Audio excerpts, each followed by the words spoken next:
গ্রামগঞ্জে থাকি আর কলা গাছ খাবো না তাই কি কখনো হয়? থুকু, কলা গাছের মধ্যে যে কচি অংশ থাকে সেইটাকে আমরা ভাদাইল বলি। এই যে দেখুন, এই কলা গাছের ভাদাইল দিয়ে কিন্তু অনেক রকমের রেসিপি বানানো যায়। তো আজকে আমি আপনাদের একটা রেসিপি বানিয়ে দেখাবো। তো চলেন দেরি না করে শুরু করা যাক। এখানে আমি নিয়েছি কটা শুটকি চিংড়ি মাছ, এগুলোকে সাইড করে রেখে দেব।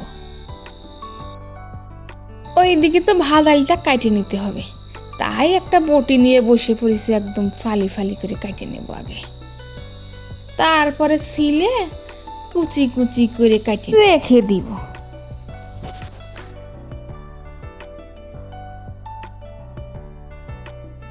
ওইদিকে উনুন ধরিয়ে উনুনে একটা কড়াই বসিয়ে দিয়েছি, তার মধ্যে দিয়ে দেবো সেই শুটকি চিংড়ি মাছগুলো। এগুলোকে টাইলে নিতে হবে, হালকা টাইলে নাল নাল হয়ে আসলে এবার এগুলোকে নামিয়ে নেব।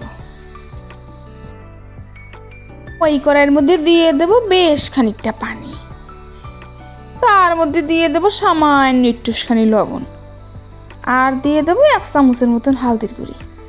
এবারে পানিটা হালকা গরম হয়ে আসলে এর মধ্যে ছাড়িয়ে দেবো কুচি কুচি করে কেটে নেওয়া সেই ভাদাইলটাকে।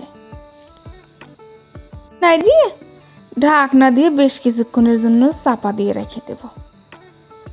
বেশ কিছুক্ষণ পর ঢাকনাটা তুলে দেখব, একদম সেদ্ধ আলু হয়ে গেছে। খুন্তি দিয়ে হালকা নাড়িয়ে ছাড়িয়ে ছাঁকনি দিয়ে এগুলোকে ছেঁকে ছেঁকে তুলে নেব। উনুনে কড়াই বসিয়ে তার মধ্যে দিয়ে দেবো বেশ খানিকটা সর্ষের তেল, তার মধ্যে দিয়ে দেবো একটা শুকনো লঙ্কা ভাগ ভাগ করে ছিঁড়ে নিয়েছি, এটাকে হালকা নাল নাল করে ভেজে নেব। আর দিয়ে দেবো রসুন আর 1 দানা দারচিনি বাটি নিয়েছিলাম সেইটা। হালকা ভাজা ভাজা হয়ে আসলে এর মধ্যে দিয়ে দেবো 1 চামচ জিরে, আর দিয়ে দেবো 1/2 চামচ কালো জিরে।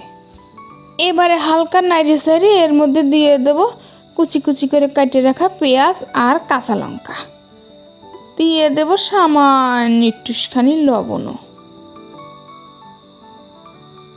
এবার এর মধ্যে দিয়ে দেবো সেই যে সেদ্ধ করে রাখা ভাদাইলগুলো, এটাকে দিয়ে ভালো করে নেড়ে চেড়ে নেব।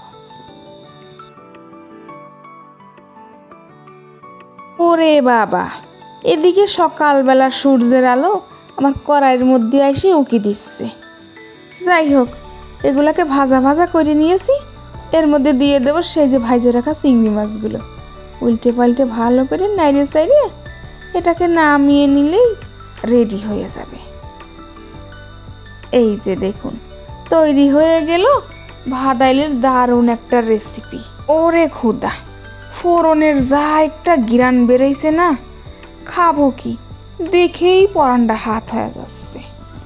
সাথে আছে চিংড়ির ফ্লেভার, জমে একদম ক্ষীর। আজকের মতন এ পর্যন্তই থাক। আল্লাহ হাফেজ।